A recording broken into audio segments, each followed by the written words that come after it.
Hello， 大家好，我是车轮。咱们今天试一个车啊，这是12年的福克斯自动挡的。现在啥情况？车主反映两个问题，一个是底盘异响啊，现在咱们在试车；另外一个就是抖动。这个车呢，抖动它并不是说发动机抖啊，是因为这车现在是9万公里，发动机机脚不太好了，把这个本身它发动机就有点抖动的，然后把这点抖动呢传递给车身了啊，所以说坐车里明显感觉到抖动，这是一个问题啊。像福克斯1.8的这个时间长了，就是说有个7、8万公里左右，机脚都有点不太好啊，共振产生的震动，轻微的共振动，并不是说抖得厉害那种啊，抖得厉害那是发动机问题。现在这个底盘异响呢，咱们刚开出来，声音不是说特别大，但是一直有。这个节奏呢，就是过平路也会有，你稍微带点方向，转弯的时候呢也会有，但是声音听着也不是说特别明显。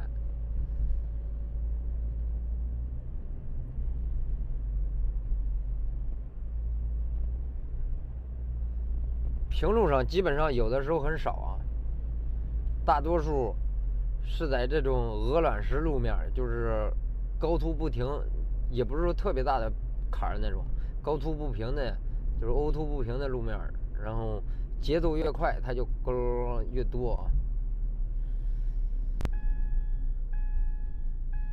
你看见它没接？像等红灯的话，现在踩刹车，整个车就有点震动，不是有一点啊，不轻的还这个震动。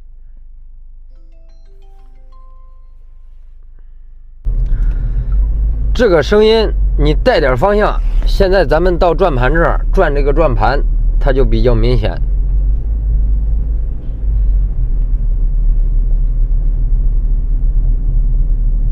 我不知道麦里头能不能听见这个声音。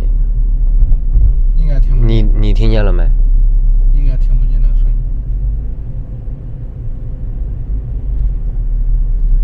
啊，不，你听见了吧？听到了。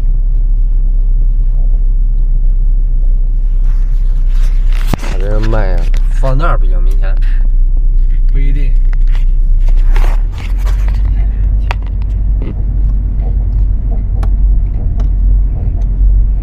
咯吱咯吱，它一是咯吱咯吱，然后呢，这个声音首先它咯吱咯吱呢，就容易让你判断错误了，判断是减震，因为这个车主在别的地方别人给他说的是减震，我呢我感觉像减震，它也不像，就像咱们现在这样直路开着很少有，现在咱们来这段啊。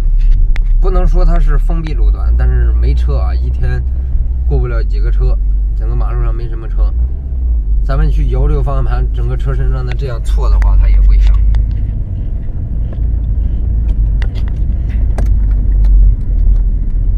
应该得大幅度啊。稍微快一点。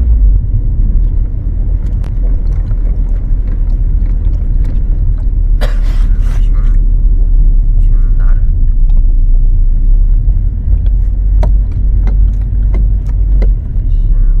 刚才我跟你说，还有一个就是它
爬还是我爬？给，我爬。你爬呗。那让爬几个上这样跳。对，待会儿我给你开起来，你插在那儿。把这个怼那个顶角上啊。对，然后你趴在上面，在这我开个80码，在这绕一圈。那你是准备给我送坑里？不至于。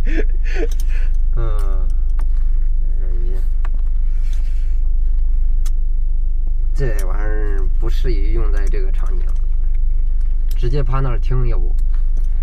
试一下吧。怎么能直接的让它这个声音一直响，试出来，是吧？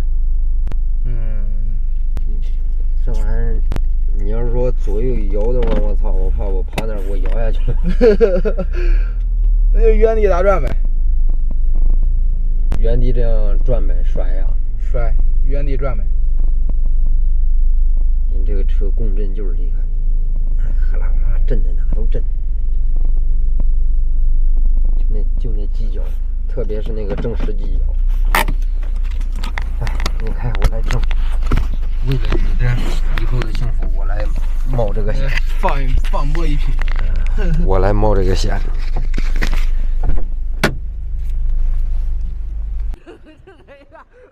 哈哈，这样啊？我看。你拍的时候，我就上面准备好了，然后就往上一拍，然后就这样拍。我说你就这样拍，那你说你不给我拿钥匙啊？不给你拿啥？不给你拿钥匙开机盖啊？我看。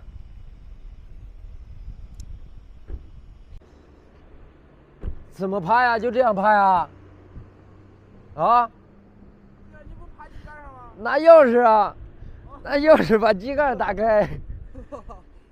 我觉得他这个车有点操心，那机盖的机舱短呢。也是。再给我干地上，我操！一下子你在沙发车给我撵了。也不能这么趴，被别人看到了怎么讲？你妈一会儿本来走着，咱俩走着来的，你把我拉回去了，可就。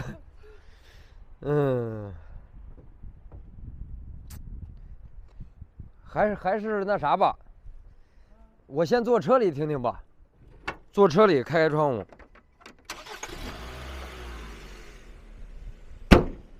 我先坐车里听一下，啊。上去。来，试一下，看看能不能听见。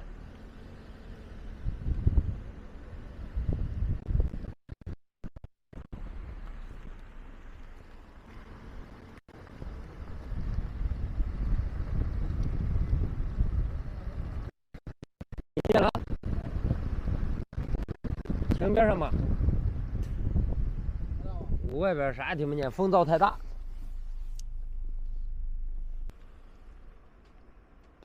你下车，你这样晃一下，看能不能听出来。你要不要再爬上听听呢？不爬了，不爬了。他这个车太短，爬上去，而且你得趴在那个顶角那儿去听它这个平面轴承，看才能确定是不是它。晃一下，看能不能听出来。晃一下，不一定能晃出来了吧？试试。这样晃，啥也听不出来。咱俩使劲。哎，使劲。哎，是这个声音吗？是有点像啊，但是它这个是咯吱咯吱的声音。这边有个铁盖，看不到，晃这边。有那个感觉了啊。有点感觉了。啊，咱俩一起晃，反正。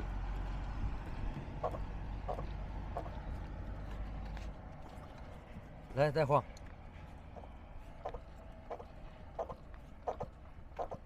有点像。你晃。我按不动啊。使点劲，再使点劲。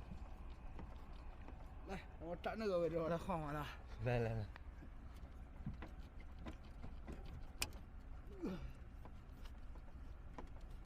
咋出不来了呢？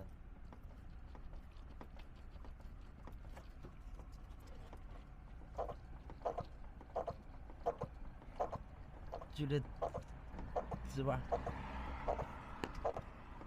你说是减震还是平面轴承？平面轴承。挺着像上面这个顶角这一块吧。对，走回。直接换呀？直接拆。秒啥的？秒不秒？拆开看看就知道了。这意思直接秒啥？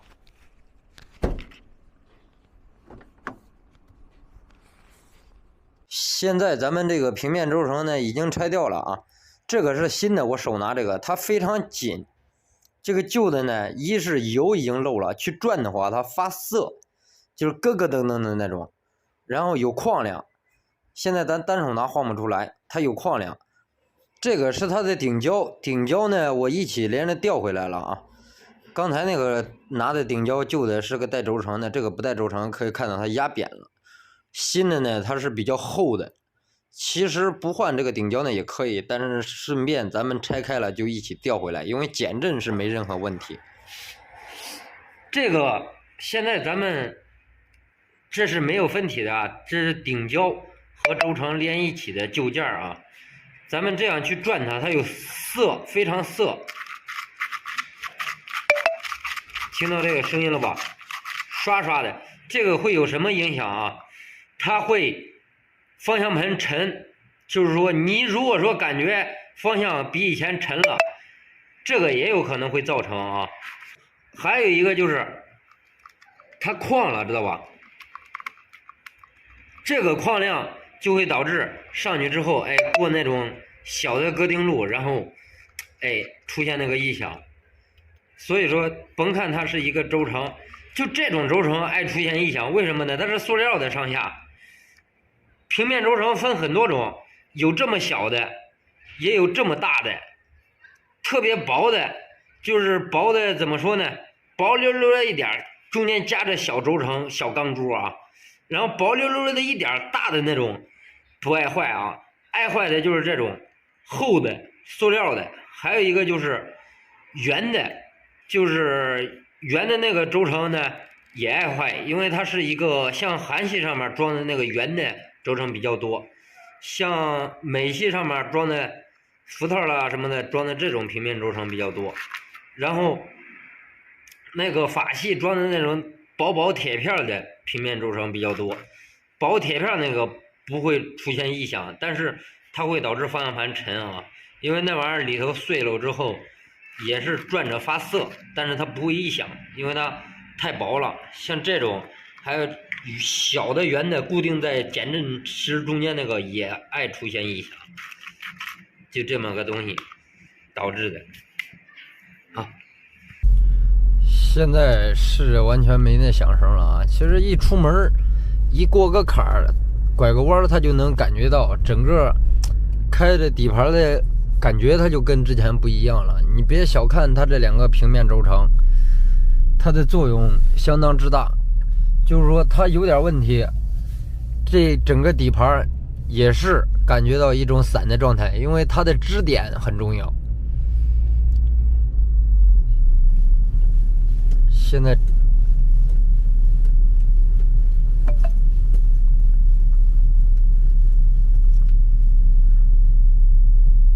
在去晃去拐弯，它都没有那响声了。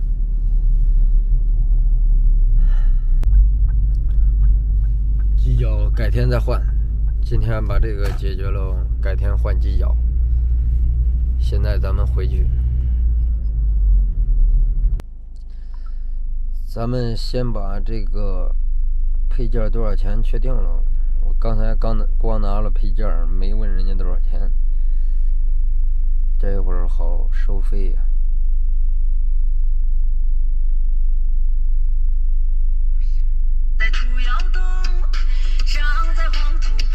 喂，那两个轴承多少钱？加上那个顶胶也用了，跟那个平面轴承也用了。这个车是35，顶胶40嘛？顶胶40，轴承35，也就是75加75。75加75，150，我转给你了。嗯。好。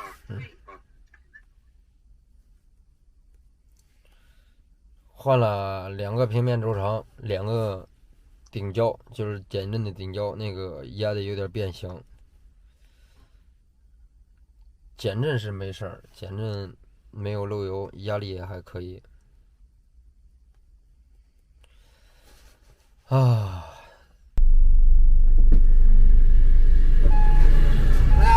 好了，没了。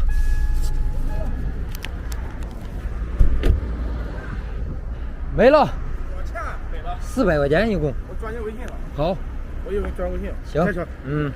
然后就是机脚，到时候你随时过来就行了。行。啊。好，我直接转你微信。好，走吧。好。咱们最后说一下它这个轴承，这个轴承坏的话，你上架子检查不出来。为什么这么说呢？你去撬去晃不出来啊，因为它的间隙特别小，而且去晃的时候，它跟支臂或者是底盘上其他的配件还有平衡杠、输拉杆了，跟这些晃的时候感觉不一样，所以说它这个东西一般轻易不好检查出来，只有听靠感觉。到达目的地。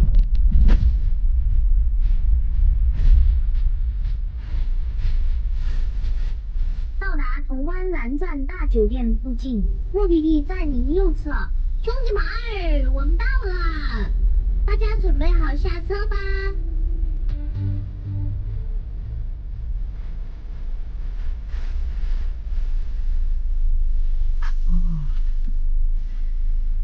Hello， 大家好，我是车轮。今天是初六啊，大年初六，咱们回来工作的第一次出来救援，这是到了潼关，现在是凌晨1点多钟。看见没？估计就是对面。咱刚才早知道不掉头了。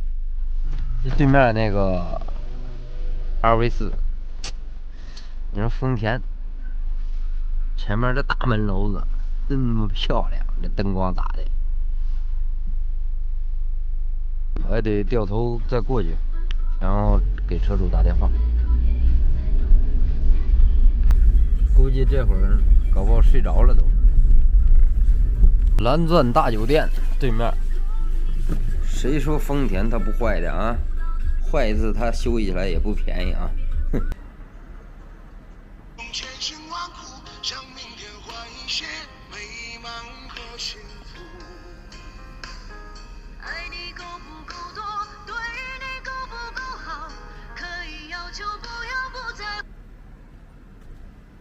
喂，大哥，哎，我到这个蓝电大酒店门口了，看见你这个车了。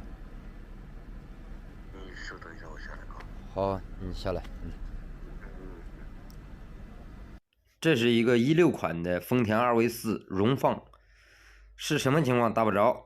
初3就开始打不着，到初6实在没办法了，我这边从西安直接跨到潼关这边来看一下什么情况。要不然拖车回去这个费用也不小呢。咱们等车主下来试一下这个车，看看到底怎么回事。哎，大哥你好，没事没事没事，今天有点事儿来晚了。哎，谢谢。钥匙我先试一下啊。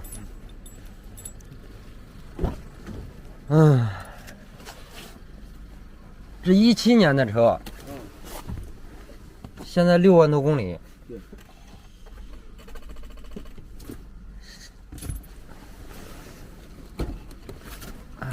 现在是没电。把灯关了。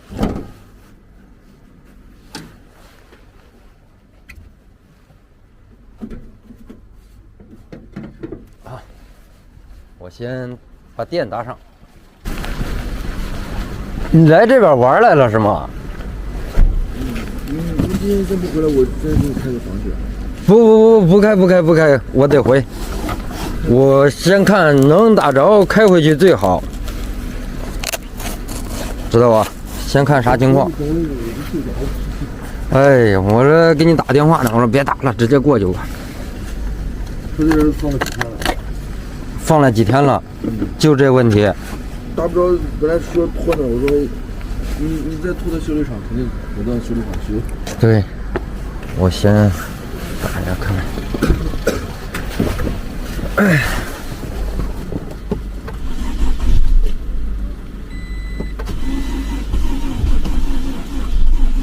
完喽，咱这个大电宝啊，从去年疫情开始到结束，后来救援一直3个月没充电，然后过了个年也没充电，这一打听着劲儿就上不来了，完了，你得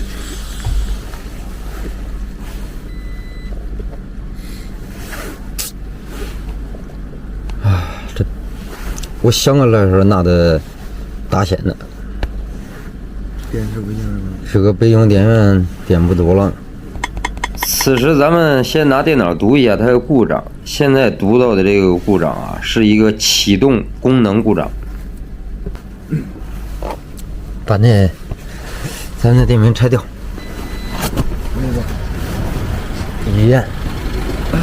咱们平常备用电源的电从来没有缺少过，这一次呢失误了，所以说车上我很少带搭线啊，所以没办法，只能拆电瓶了。现在电脑读出来它这个车里边启动功能性故障，它不代表哪里有问题，而是因为没电所导致电器记录的一个启动故障。搭上电咱们再看。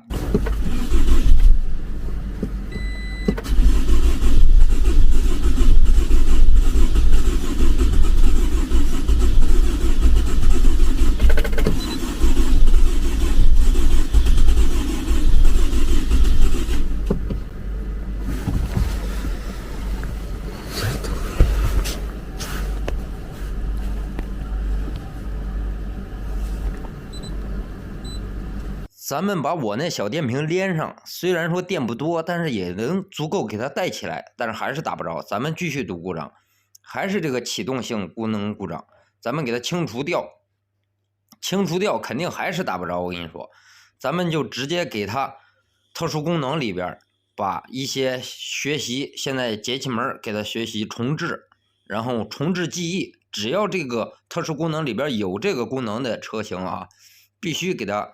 一旦启动不了的情况下，或者是没电导致启动不了，你换上也得重新给它重置了，不重置的话还是启动不了。所以说现在咱们给它重置掉以后，再重新启动，看是什么样的一个状态。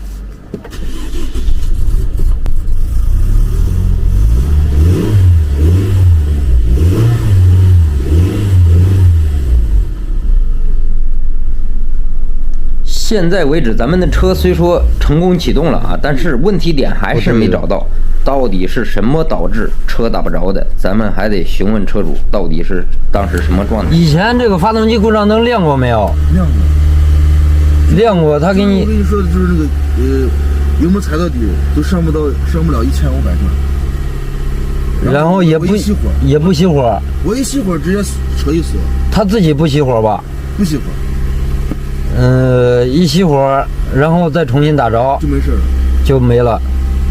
我就想着过年故障灯也不亮了。对啊，哎，故障灯有时候还亮，但是就是说，过一会儿它就不亮了。当场应该还亮。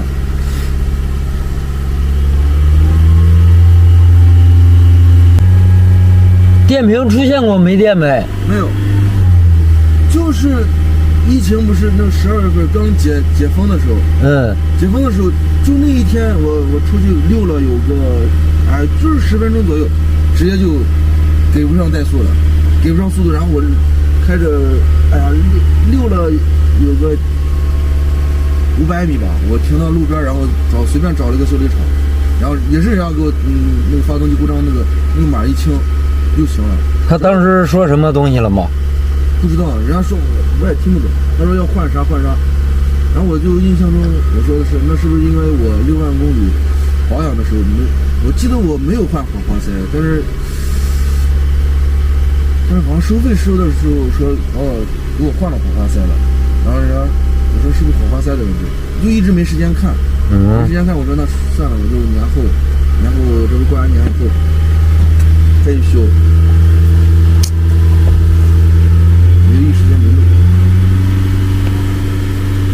现在咱们打着车以后去读，没有任何故障。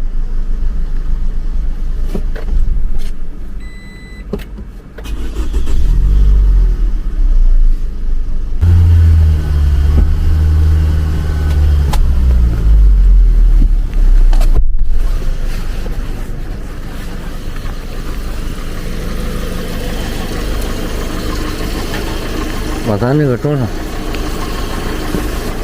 把这个拿进车里去。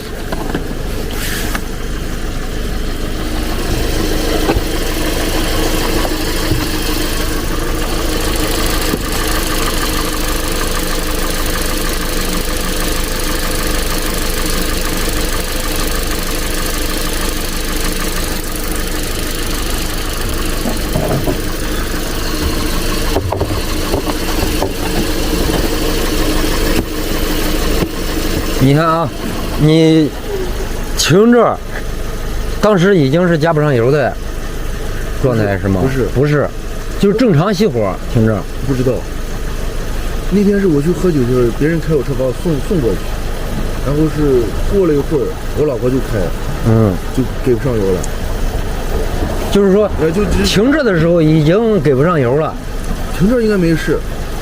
停这没事儿啊，然后我还问了，我朋友给我送过来，我们不是回来这个啥走亲戚，对，他给我放这的时候，我还问他，他说没事。你意思也就是说停着的时候都正常的？他说没事。然后你再开的时候打不着了。啊，你打不着的时候叫了个救援。就是那天的前天。我们是昨天是吧？我们是昨天，就是前天晚上7点多6点多我去吃饭去，然后人家开回来，最多也就是9点，我媳妇开就打不着，给我打电话说那你扔着。第二天我才是一打不着，然后随便找个修理厂。紧接着我就不明白。我知道你找了修理厂，他来了，他搭电了没有？没有，没搭电。没有。那你自己打车了没有？打了。打了呀。打的时候，你看呢？你打的时候那个感觉，到底是有电还是没电呢？有电呀。你看他那个感觉就是说长，一直这样长不着。对。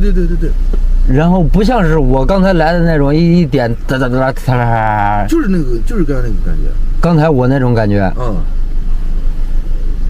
你说你第一次你打的时候，就是我打的时候那种感觉啊？因为那天晚上我媳妇不是也打了，打了，那就啥感觉我不知道。就第二天我打的就是你这种，就是这儿一堆，嘎一个就闪这个仪表然后针儿也乱动，带不动。我可没注意针儿指针的事情。他要是打不着，就像刚才我打的那一瞬间，他不是吭吗？他会一直吭，知道吧？就是那样的。然后我打的还吓得我，然后弄打几下我就关了，最后不是踩的都是没刹车了，刹车都硬了，然后我就再没打。就那个修车的来了，他也没有搭电什么的，没有，他就只是拿了个电源线弄一下，然后就说的是那边。不是他来的时候就是没拿电源什么的，就是只拿了个电脑。他按照你说的大概情况来的。对。因为第一次有这种情况的，就是给不上油，人家就拿着电脑一刷，人家说这是要换啥，我说那就。你看啊，现在两个情况，我不知道你这个现在到底是当时打不着，到底是因为没电起不来的。不会因为没电，因为我天天开。因为你看啊，我现在来了之后，我拿电脑读是没有你给我发图片里边那个故障的，但是你图片里边那个故障是什么导致的，知道吧？是那个气门的摇臂执行电机导致的。但是那个东西它不会说导致打不着，它顶多打着了你跑不起来，踩油门跟断油一样。对。顶多踩到1500转。对。知道吧？就是这种故障，但是它不会说影响打不着，所以我现在怀疑你这个打不着到底是没电了，电瓶的问题。我怀疑现在问题就是我在想到底是没电了导致打不着的，还是说那个摇臂执行电机导致的？但是你现在所出现的这些故障啊，摇臂执行电机肯定是有问题，对，但是不知道电瓶有没有问题。那也就是说，我刚才它为什么打不着？搭上电它打不着，知道吧？刚才我搭上电以后，电脑里边记录的你就是说启动有故障，所以它启动不来，我只能给它刷一下，刷完之后它能打着了，但是现在我读不着那个摇臂执行电机的故障。也就是说，反正这个摇臂故障，就是我也不知道那个肯定是有，知道吧？有问题啊。那实在不行，就是说我明天。你现在只有这种解决办法。两个问题，一个电瓶，一个摇臂支，这两个全换。这两个东西，知道吧？如果全一换，应该就对再开嘛，再开看还有啥问题。对。你明天我开过去，再看，就是说我之前换的，他有我印象中我没换，但是修理厂那次上次跟我说他换了。就是那个啥花塞啊，跟花塞没关系，知道吧？跟花塞没关系。现在我唯一纳闷的就是我为什么重复问你，当时来了之后，到底它是没电导致的打不着，还是说就是说有电？这种一键启动没打着，我不知道是啥概念，知道吧？以前用钥匙打，直接就没有电。那个我这我知道。因为你就像我刚才来了，一打它就，那就是我一看就知道没电。按说现在6年了，6年是不是应该也该换电瓶了？按时间来说是该换了。那到时候不就是我明天过去电瓶一换，然后这两个东西全一换。你反正回去之后基本上就在西安市呗。不一定。家在这边，那边做生意。来回跑啊。来回跑。这2年没车，我就开家里那边开这个，这个一直停着，我害怕这样开条。那你就是这样子吧，回去之后那个摇臂执行电机，按你这么说的话，出现过几回故障。那不行就把那个修了，知道吧？电瓶的话，电瓶是换的还是怎么整？还换的，电瓶也花了几百块。对。那你一换也换。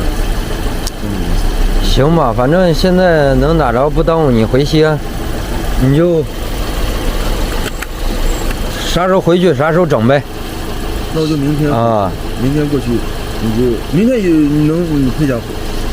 不确定。你意思那个要啥？那修呢还是换呢？摇臂执行电机那个东西就只能换了。那或者就是说我就反正咱也有联系方式，你这儿随时只要有，咱俩微信联系呗。随时有货，随时过去。OK， 可以。这换也很快吧？换这个摇臂执行电机得1天时间。能行吧？能行啊。那个该换吧，你只要有货我就开过去一换。对。应该不是电瓶的问题，因为之前这些问题所出现的这些问题，我每次就是一关，任何时候，包括跟你说疫情停了有1个多月，我也直接就是一把刀，一样，根本就没有说当那种反应。所以说我怀疑是不是昨天你媳妇停了以后用电了，结果没电了。没有，他们都没有这种习惯，除非说不锁车，都不可能说没有灭车。他车一灭，然后门一开，直接断电了。断电他不锁车也不会用电的。对呀，所以说现在我怀疑到底是没电导致的，还是说，因为就算是摇臂执行电机有问题，知道吧？它也就是我说的那种情况，顶多踩油门断油，一直卡在1500转，跑也跑不起来，知道吧？对。但是不会说打不着。对。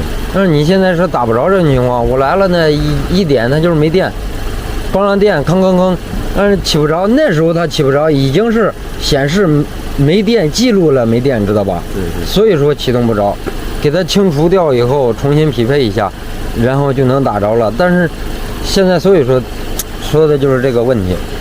那也不行，到时候回去喽，就把这个摇臂执行电机一换，然后电瓶不行也一换。就这2个都一换。行吧？那行吧。那这会儿能，像你这样说这么简单的。但是这东西，所以说你给我打电话，那啥，我没办法，我看不到车，也没办法给你。当时我也没有电脑什么的，我过来也白搭，我只有带着东西过来，我哪怕给你弄不着，弄不回西安，对吧？至少我能知道啥问题了。对，判断出来。啊，但是能弄着最好呗，像这种情况弄着了，你就开回去呗，是吧？嗯。那就只能这样的。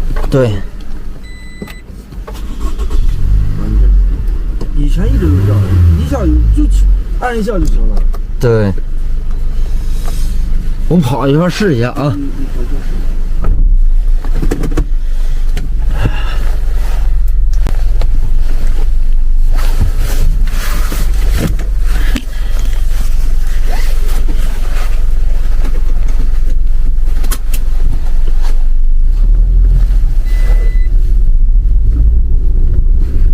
这样去跑的话，这个车现在都是正常的，但是它显示有一个摇臂执行电机故障，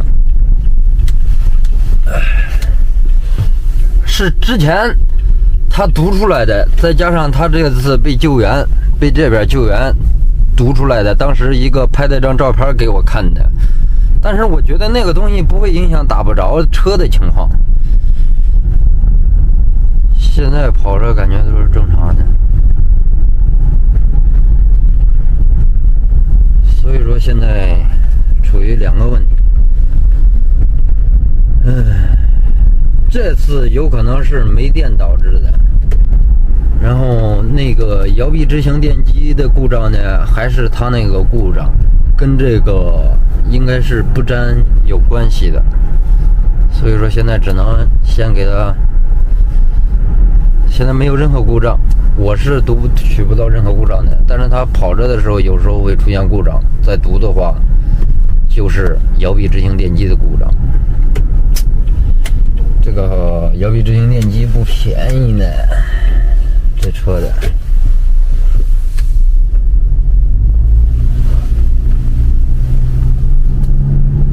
先这吧，回西安再说。现在开着啥都正常，没问题，只要不带到，只要在往西安路上不，那也不会这些问题，但是也没关系。次了，他只要不给油，我一熄火。所以说，我现在觉得现在的打不着，跟你那之前出现给不上油、断油的那种情况是两个故障。钥匙是。行，好，谢谢。然后我建议再让他着上个10多分钟。行啊，你就坐车里等会儿，让他再着会儿，再着会儿，多给电瓶充电。完事儿，那我们就回去了，咱随时微信联系我。这咋弄？还不能要给你钱的吗？不用，回头再说吧，回头一起算。你这过来一趟也那个啥的吗？没事，回头一起算。我又不是白天过来，我这晚上忙完了再过来。过路费啥都要钱的嘛。没事，回头一起算就行了，好不好？行。本来说你白天过来给你吃个潼关一肉夹馍哈。给你拿回去。不，你拿着，真，你拿着，不能。不，你拿着，不。路上抽嘛，路上那个啥。不，你拿着。路上抽，你晚上开车。行，那我们走了。可以。你在西安哪儿住啊？华美14。再大点地儿。就是三窑村再往南，电视厂再往南。我在新家庙这儿，你知道吗？我知道。那行。行。OK。等你电话。好，行，走了啊。辛苦啊。没事。好，走了。对，你帮我拿的。排锅能排见不？排不见，黑咕隆。排不见，太黑。这样嘞。今儿看见脸了。看见脸了。看见脸了。都这样排一下啊。现在咱们回去啊。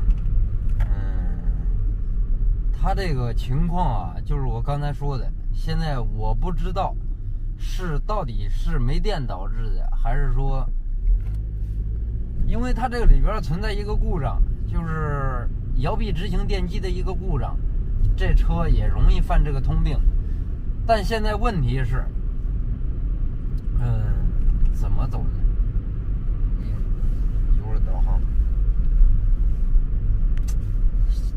但现在问题是什么？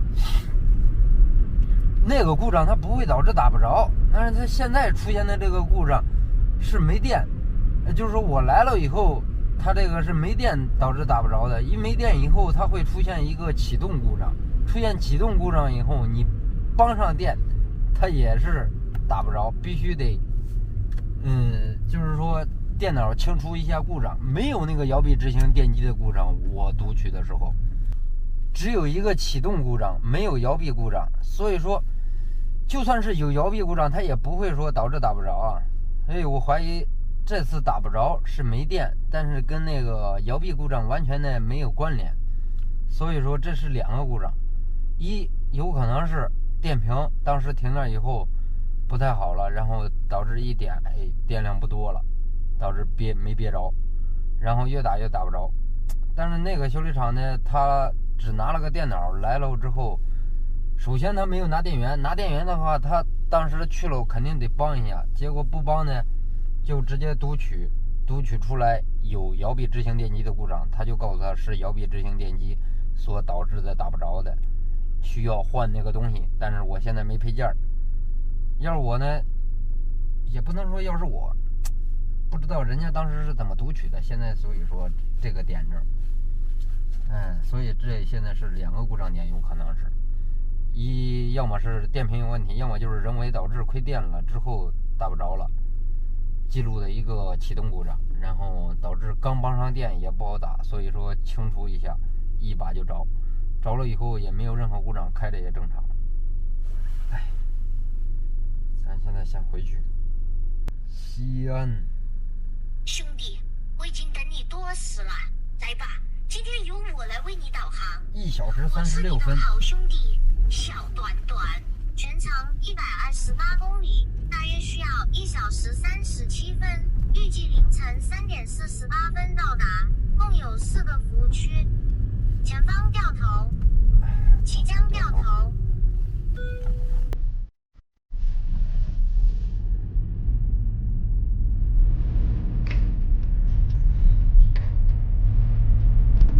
前方继续行驶1.9公里，前方700米内有多路地法被道，请按交规行驶。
这个视频是年初第一个的救援视频啊，库存了已经。为什么库存了呢？本来想着有后续呢，后续没挂上啊。为什么没挂上呢？有可能是报价报高了。这个摇臂执行器电机这个问题呢，是这车通病啊。有的6万公里左右有问题，像它这个6万公里就出现问题了。之前换过2个，就是8万公里左右或者10万公里左右有问题的都会有啊，有的甚至更早。这个呢，换就换原厂的啊，只换原厂的，副厂的出现几率的更大啊，后期。然后副厂的也很少有货，我在西安问的反正是没货。咱们有这个车的车友呢，可以自己查一下，或者是换过的可以说一下这个建议啊。这个东西反正我只换原厂的，原厂的东西呢拿着是3000多，3000大啊，然后报了个4000多点，自己留了一个700-800块钱的利润吧，700块钱左右吧应该是。然后呢，有可能是报高了，但是这个就没弄成后续啊。相当于这个救援呢挣了包烟钱。但是呢，有时候想想啊，救援很有意思的这个东西。谁坏了，心里都是一个很着急的一个心理啊。咱们跟自个儿也一样，跟我也一样。我开我的救援车，如果说坏了，那也很着急。谁心里都一样，更别提咱们车主他不是说修车的了，是不是？所以说也是一个着急的心理。能把这个问题解决了，救人于着急之间，这就是最圆满的一个结果啊。